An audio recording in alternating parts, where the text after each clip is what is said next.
I told my dad we had a serious event this evening about world money and stuff the like collapsing economy and the banks being fucked. Well, no, so stuff like this is important. Like, it's very goofy turning on a smoke machine and a bubble machine on stage and electrocuting people on stage. World's first, people paying to electrocute people on stage while they're doing a live stream, whatever. They're very goofy examples of using the technology, but actually, if you're unbanked and you're in a developing country, and then you decide your local community decides to start using Bitcoin so people have access to a digitally native currency, very cheaply, these microcontrollers are just a couple of quid each, and then the relay's like 20p or something.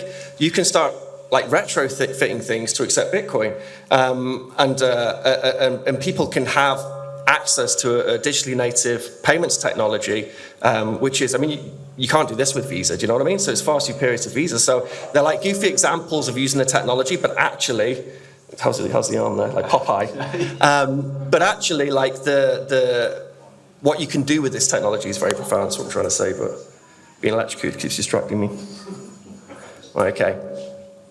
So let's have a little look at the Nostar market, as we call it now. So for those of you who don't know, Nostar is a client-based technology where you have a public key, private key, just like Bitcoin, and then you sign notes and then send them up to these relays, and then people who are subscribed to those notes will get those notes.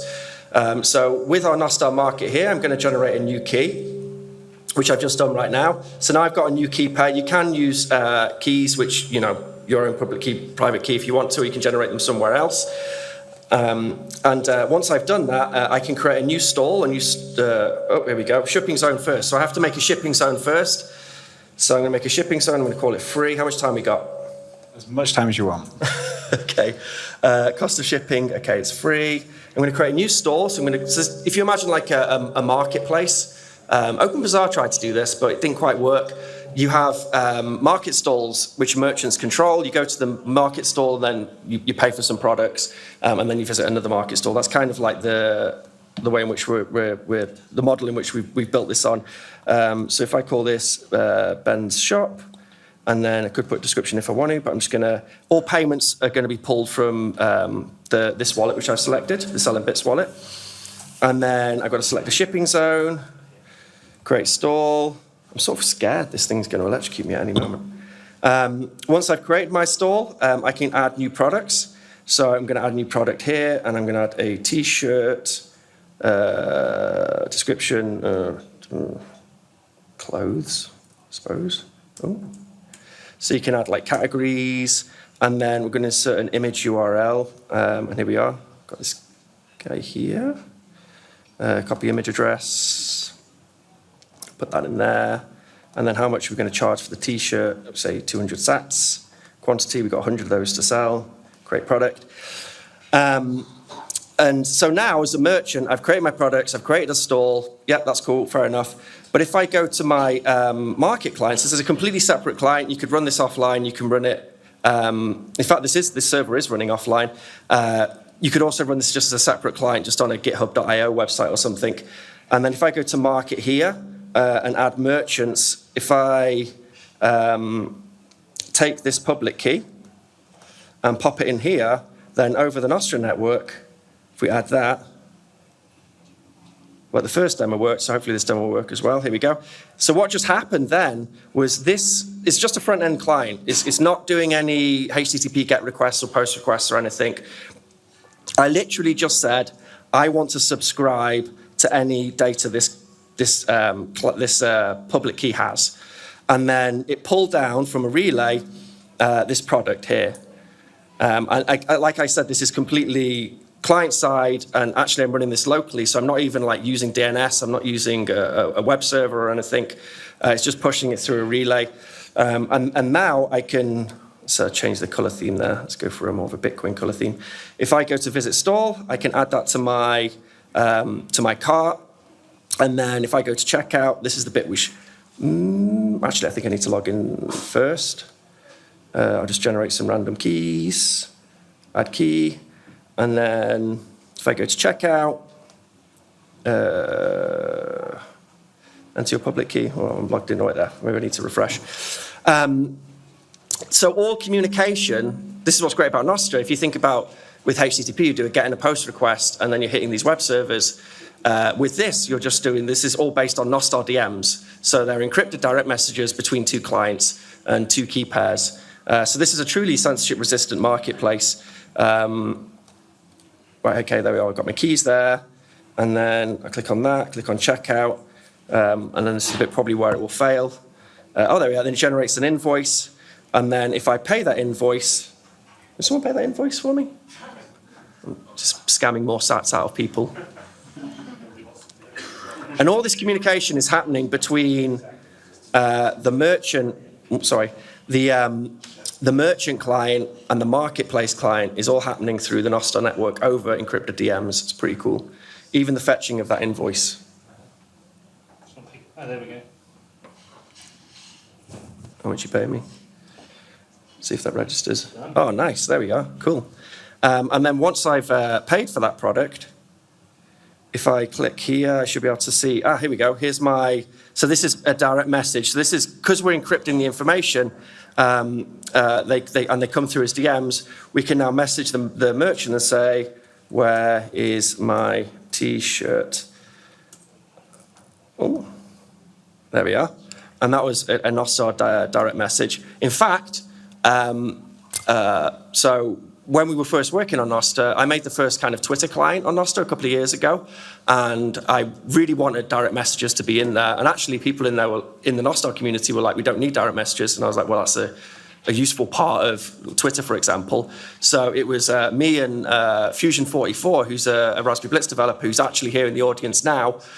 We were the first ones. I still remember a couple of years ago, Fusion helped develop the direct messages and actually got it working on my Twitter client. And I still remember now, like, us DMing each other, saying, "Woohoo, we're doing encrypted messages over Nostr." And now to see that, Joe Rogan talking about Nostr is quite amazing, that it goes from this hacky project of all these free and open source developers to something much more, well known. So it's quite cool to be there at the beginning of that story.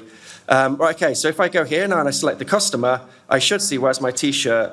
It's on its way.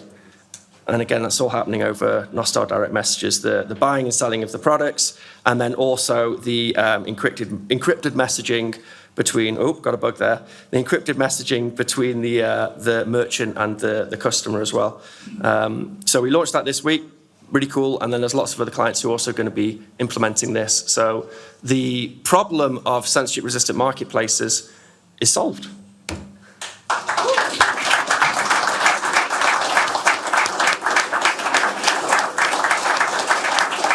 So I can clip here, that I can tick here as well that the order's been shipped and ship the order. So pretty cool. Anyone interested in that, just play around on the in LM-Bits. We've got it running on the demo server. You can play around on there and experiment with it. And what if it's a bigger order? Does it have like an escrow system? So very interesting. So these are all we've solved all these problems in the smart server way, haven't we? And now we need to figure out ways of solving these problems in the dumb server way. And there's a couple of, I can't remember the name of the project, there's a Lightning escrow service which someone's built, which I think could be used with this.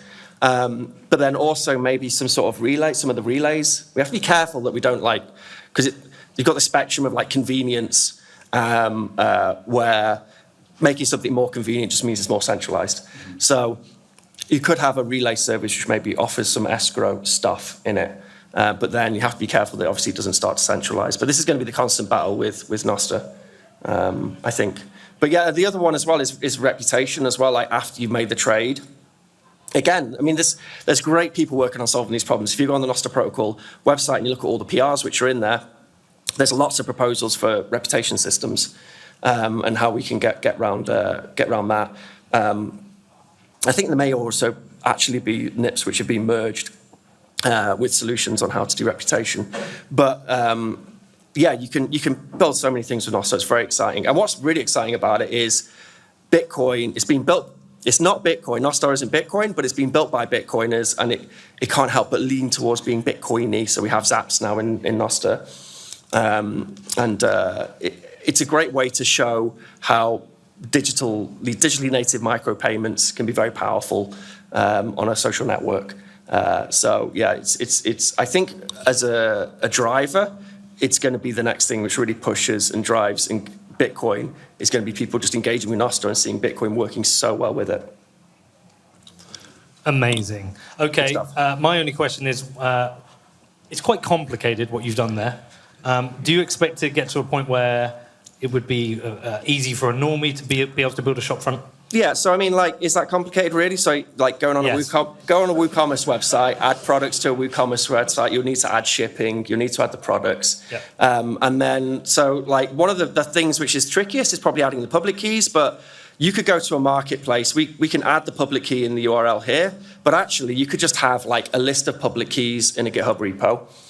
And then when someone wants to add their public key, then they just put a PR in, and then this just fetches that from the repo. Or we could do it in some like Nostr-y way where we use like a follow list or something. So this is proof of concept, minimal viable product stuff, isn't it really? But if you compare like becoming a merchant on any other platform, you have to click around a bunch, add some pictures, add some products. And then if you, probably the confusing thing is like showing that alongside going to the marketplace, but in reality, so you would just say, oh, here's a link to some marketplace with a bunch of Bitcoin products on. And then you would click on the marketplace and it would just get access to that list of public keys from all these merchants who are selling Bitcoin, swag, and then it would just pull in all the products and you could just go to their stores and buy stuff. So yeah, it kind of looks complicated now, but I think that's probably my really bad demonstration. One of the complications we've had with selling merchandise and selling beer and tickets to Bitcoiners is that we end up having an EPOS system, and then when people want to pay in Bitcoin, then we have to write down each order, and then we have to go and deduct it from the inventory management if there's no integration. Will there be a way that this could integrate with traditional, so we could have both a censorship-resistant store and a normal store? Well, this is what I'm going to plug LM Bits again, but I mean, we did this in the last podcast. Every time you had like something you needed, I was like, oh yeah, we can do that in LM Bits. We've got this new plugin, blah, blah, blah. So obviously these clients, you could just run them on like, some GitHub.io website, or just as a web like a simple file serving website. But if you are running it on LM Bits, then you can marry this extension. I mean, so like the payment which went through there, then I have it here and I have it listed here, and then I can export to CSV. And we have an extension in the works for which will make it so you can easily like create a CSV with the Bitcoin value and then like the real world fiat value at that time. Anything you need for your tax jurisdiction in which you're in, if you're going to be a legitimate merchant. So it's by marrying up these different extensions and LM Bits.